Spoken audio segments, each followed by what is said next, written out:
فرمایا مدنی کریم صلی اللہ تعالی علیہ وسلم نے او لوگوں میدان حشر میں جب مصیبتیں تمہیں گھیر لیں گی، پریشانیاں تمہیں چاروں طرف سے آ لیں گی، ماں باپ اولاد کے نہ بنیں گے، اولاد ماں باپ کی نہ بنے گی، بیوی اپنے خامند کی نہ بنے گی، خامند اپنی بیوی کا نہ بنے گا، رشتہ دار کا رشتہ دار کوئی نہیں، یار کا یار کوئی نہیں، دوست کا دوست کوئی نہیں، کسی کا کوئی بھی نہیں، کوئی بھی نہیں۔ حضور کریم صلی اللہ علیہ وسلم فرماتے ہیں او لوگوں اس دن بھرے ہوئے میدان میں، اس گھبراہٹ والے میدان میں تم میرے ہو میں تمہارا ہوں۔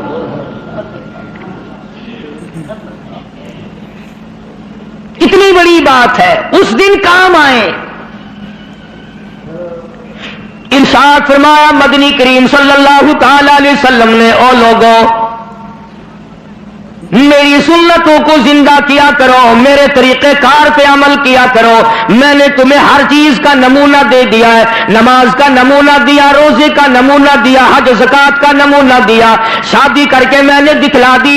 اگر تم نے اپنی بچی کی شادی کرنی ہو تم فاطمہ کے ابا کا طریقہ کار دیکھو، اگر تم نے اپنی شادی کرنی ہو تیری بیوی تجھ سے عمر میں بڑی ہو تم خدیجہ الکبریٰ رضی اللہ تعالیٰ عنہا کے شوہر کا برتاؤ دیکھو، اگر تمہاری بیوی عمر میں چھوٹی ہو عائشہ صدیقہ رضی اللہ تعالیٰ عنہا کے خامن کا برتاؤ دیکھو، اگر تمہیں خاندان کے ساتھ نباہ کرنا پڑ رہا ہو تم مکے کے اندر مارنے والے ابو لہب کو دیکھو، نبھانے والے کالی کملی والے کو دیکھو۔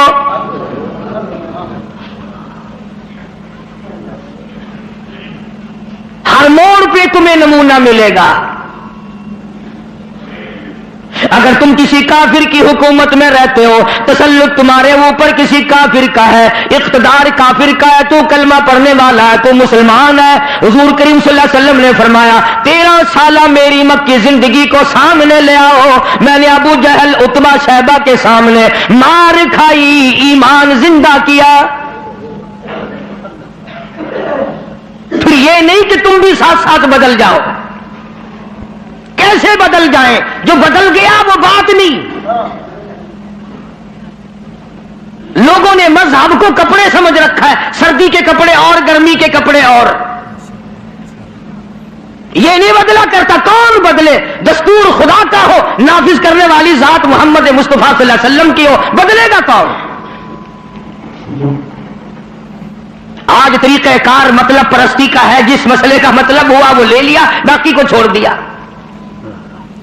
رب کائنات کی قسم مدنی کریم صلی اللہ تعالی علیہ وسلم نے ایسے ایسے لوگ پیدا کیے، آپ کی اپنی سیرت کا کیا کہنا؟ حضور صلی اللہ علیہ وسلم نے لوگوں کی ایسی سیرت بنائی آج تک دنیا ان کے مقابلے کی پیدا نہ کر سکی۔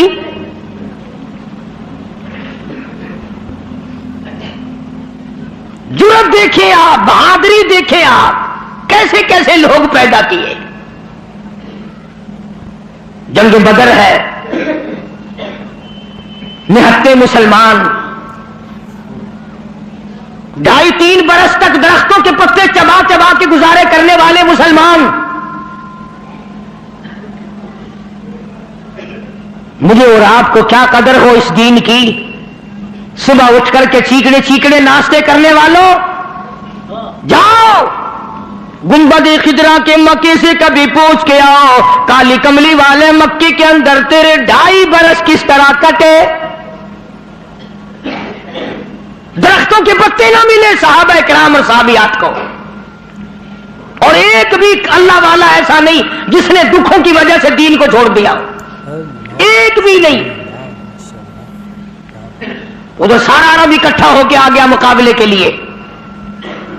اس تحریک کو ختم کرو، یہ نئی نئی چیزیں لایا ہے ہمارے باپ دادا کے دین کو ختم کرنے کے لیے۔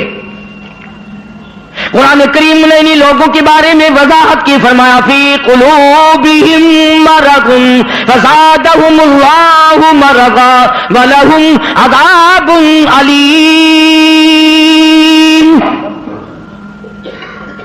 ان کے دلوں میں روگ ہے، ان کے دلوں میں کھوٹ ہے، ان کے دلوں میں خلجان پڑا ہوا ہے، ان کے دل زنگلود ہے، ان کے دلوں میں گرد و غبار ہے، ان کے دلوں میں اسلامی نظام کے بارے میں صفائی سچائی نہیں۔ اگر سب سچے ہوتے اور صاف دل والے مسلمان ہوتے، آج یوں مرتے جیسے یہودیوں سے آج مسلمان مار کھا رہا ہے، جن پر خدا کا غضب آیا۔ فرمایا وَبَاءُوا بِغَضَبٍ مِّنَ اللَّهِ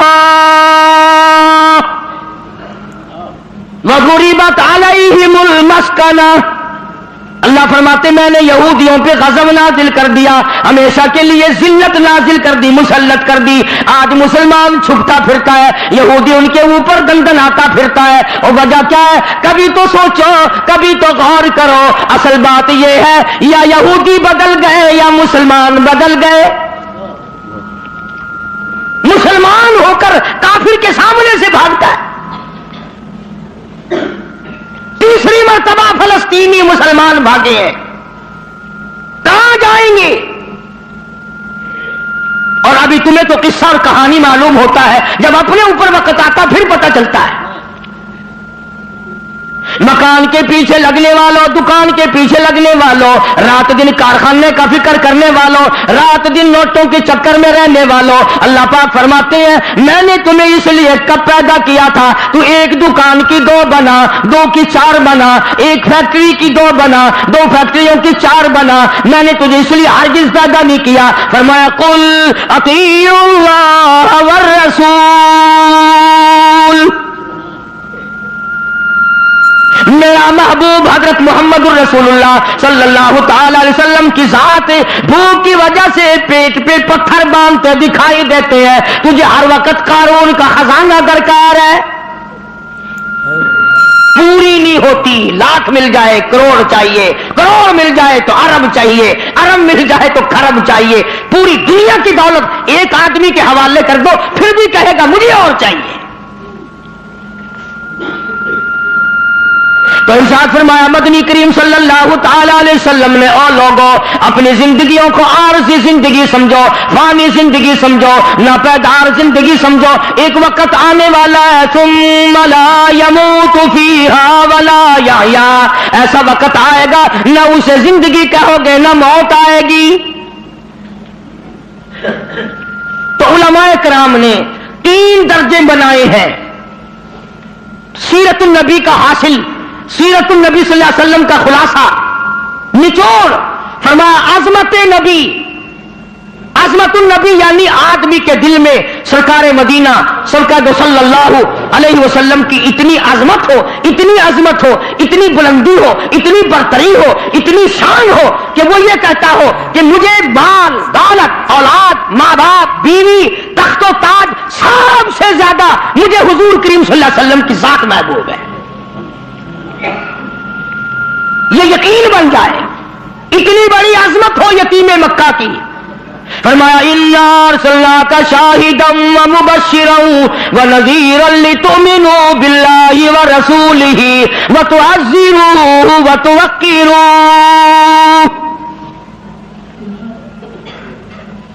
مسلمانوں نبیوں سے اکرام کرایا گیا، نبیوں سے احترام کرایا گیا، کالی کملی والے کا تم احترام نہیں کرتے؟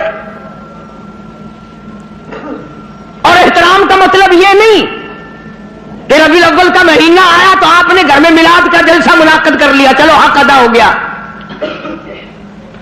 یا 12 ربیع الاول کے جلوس کے ساتھ ہو کر کے 4 گانے کنجریوں کے گا لیے یا سن لیے۔ بڑے خوش ہو رہے ہیں مسلمان، حق ادا جی، اب کہ میری دکان سب سے زیادہ سجی ہوئی تھی، اور بدبخت کبھی یہ بھی سوچا کہ تیری قبر سج گئی یا برباد ہو گئی۔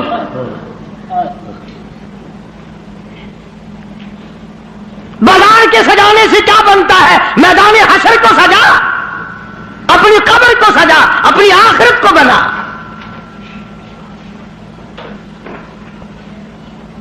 بے شمار مورخین کے نزدیک، علماء کے نزدیک پیدائش کی تاریخ بلکہ 9 ربیع الاول ہے، اور وفات میں کسی کا اختلاف نہیں۔ ابو بکر صدیق سے لے کر آج تک ساری دنیا کے مسلمانوں کا مکمل عقیدہ ہے کہ 12 ربیع الاول کو حضور کریم صلی اللہ علیہ وسلم کی وفات ہوئی۔ تجھے شرم آنی چاہیے، بلال رو رہا ہے تو ناچتا پھرتا ہے، تجھے کل شرم آئے گی. فاطمہ الزہرا کا ابا دنیا سے رخصت ہو گیا, اس کا کلیجہ پھٹا جاتا ہے, تو ڈھول بجاتے پھرتا ہے. کسی طریقے سے بھی تیرے لیے یہ مناسب نہیں. عظمت کر مدنی کریم صلی اللہ علیہ وسلم کی. فرمایا قرآن